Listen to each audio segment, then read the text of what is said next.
Ok. Здравствуйте. Bătrânurile celorlalte echipe. Încă suntem considerați echipa cu cele mai bune rezultate în Champions League anul acesta. Далеко уже забрались до сегодняшнего дня. Это лучшая команда по результатам Лиги Чемпионов.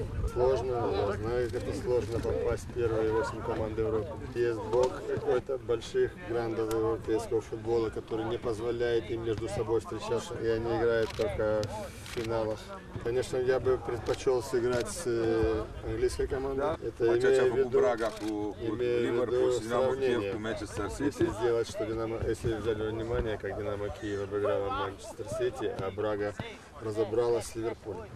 Если сравнивать, там и Динамо Киев тоже обыгрывали, и Брагу 2 раза обыграли в этом году.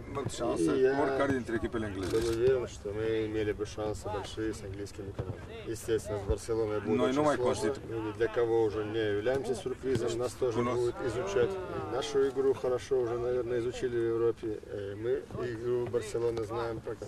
Они, конечно, являются фаворитами в этом. Но мы сделаем все возможное, чтобы к моменту игры быть в наилучшей форме и достойно сыграть с ними. Команда из Восточной Европы играть в четвертьфинале Лиги Чемпионов, это как бы выиграть титул Лиги Чемпионов.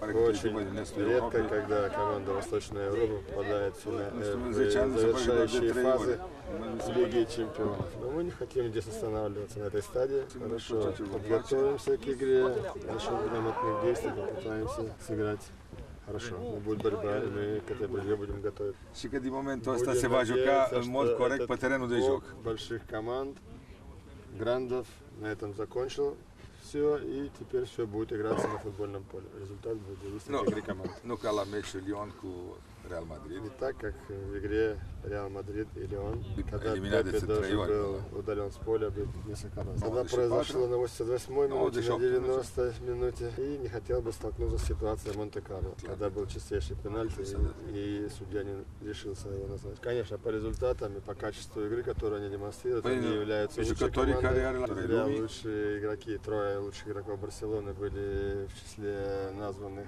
претендентами лучшего игрока мира. Сегодня важно сыграть сначала с Волынью в чемпионате, забыть на какой-то период, игре с Барселоной и думать о чемпионате, и думать о том, чтобы завоевать первое место и сразу же выйти в групповой турнир Лиги Чемпионов. Хотелось бы, чтобы мы просто подтвердили ту позицию нашу в европейском футболе, на которой мы вышли. Думаю, что Гвардиола хорошо осведомлен о нашей силе, как и Раньери, наверное, знал о силе Шахтера.